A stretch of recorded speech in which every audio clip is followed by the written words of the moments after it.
सही शब्दों की ताकत, सोच बदलने की कला। एक बार की बात है, एक राजा था। उस राजा को एक रात सपना आता है। वह सपने में देखा है कि उसके सारे दांत एक एक करके गिर रहे हैं। अब जब राजा सुबह उठना है तो हैरान हो जाता है और अपने सपने का मतलब जानने के लिए वो अपने महल में एक ज्योतिषी को बुलाता है और उसे अपने सपना बताता है। ज्योतिष राजा का पूरा सपना सुनने के बाद राजा से कहता है कि सपना का मतलब यह है कि आपके परिवार के सभी सदस्य आपके आंखों के सामने एक एक करके मर जाएंगे। यह सुनने के बाद राजा को बहुत गुस्सा आता है और वह ज्योतिष को जेल में बंद कर देता है।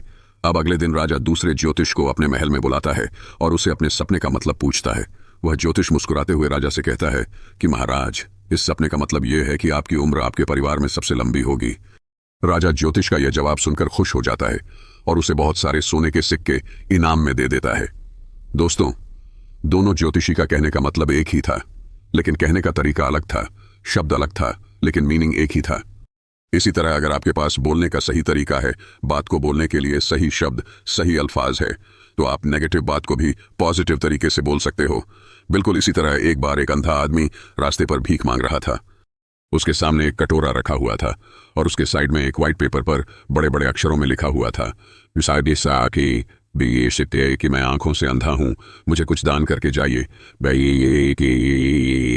शाम तक उस कटोरे में सिर्फ कुछ ही सिक्के लोग डाला करते थे। एक बार एक आदमी ने उस अंधे को नोटिस किया। वह आदमी उस अंधे आदमी के पास जाता है और उसे कहता है, क्या मैं आपकी इस पेपर पर कुछ दूसरी लाइन लिख सकता हूं? अंधे आदमी ने परमिशन दे दी। उस आदमी ने पेपर को पलटकर उस पर दूसरी लाइन लिख दी और वहां से चला गया। यह सब होने के बाद अब हर कोई उसे अंधे आदमी के कटोरे में पैसे डालने लगा और शाम तक उसके पास इतने पैसे जमा हो गए जो उसके पास एक हफ्ते में हुआ करते थे।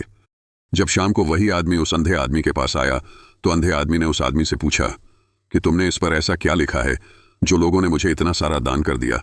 आदमी ने मुस्कुराते हुए उससे कहा कि पहले इस पर लिखा हुआ था कि मैं आंखों से अंधा हूं, मुझे कुछ दान करके जाइए। मैंने उसे पलट कर यह लिखा कि आज का दिन कितना खूबसूरत है जिसे आप अपनी आंखों से देख सकते हो, लेकिन मैं नहीं। बस मैं यही लाइन लिखी थी। दोस्तों, कहते हैं कि इतना भी मत बोलिए कि लोग आपके चुप होने का इंतजार करें, बल्कि इतना सा और ऐसा बोलिए कि आपको लोग दोबारा सुनने की चाह रखें। जिस इंसान को बोलने का, बात करने का सही तरीका आ गया ना, वह पूरी दुनिया जीत सकता है। मोबाइल देखने से और घंटे घंटे तक रील स्क्रॉल करने से और गेम्स खेलने से आपको झूठी खुशी तो मिल सकती है, लेकिन असली दुनिया में आपका कोई भी औकात नहीं, और यही कड़वी सच्चाई है। इसीलिए असली दुनिया में जीना सीखो और सही तरीके से बात भी करना सीखो।